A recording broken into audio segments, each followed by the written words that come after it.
докторот покуша така на живо да му амести раката, почна да писка. Мамо влези, вика тепааме.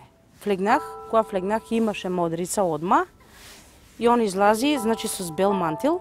Погледне, вика, што ми е направил твој син, ти не си го, вика, добро, вика, во спитала, вика, он мен да ме рита.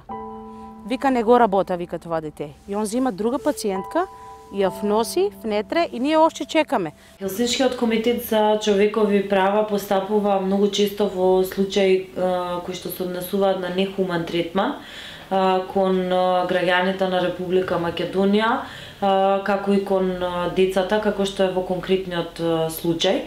Ретко им добиваме наводи за случаи за воспитно казнување, како што е токму овој.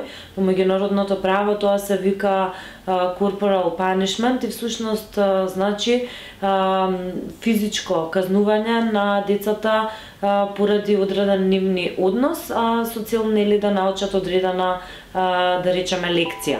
Нини му убаво ни стави анестезијата. Право му па прекршува на него раката, ама тука со судар, со спојак удар, значи, и па флегнак вториот пат. Ама това беше нешто страшно, од устата му и крв течеше, значи, и веќе требаше после наместената рака па да го носиме на рентген за да го снима, и он веќе тамо заспува.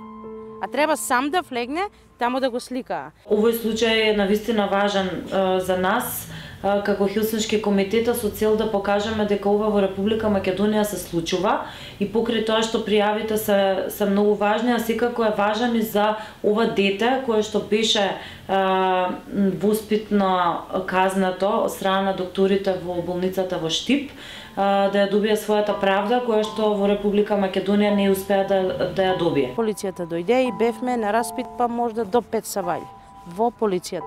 Крим техника тука беше, сликаа си го детето.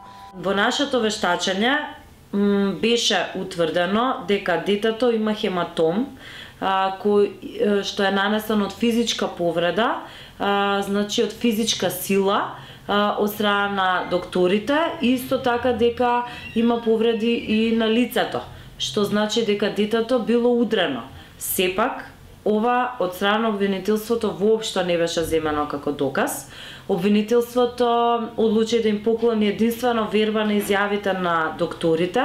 Поради ова, сметаме дека е неопходно случајот да биде разгледуван од страна на Европскиот суд за човекови права, со оглед дека малолетното лице не успеа правдата да ја добие во Република Македонија. Бидејќи јас сум мајка, има и други родители и тоа ќе се случи и на други деца, и така да треба да има правда.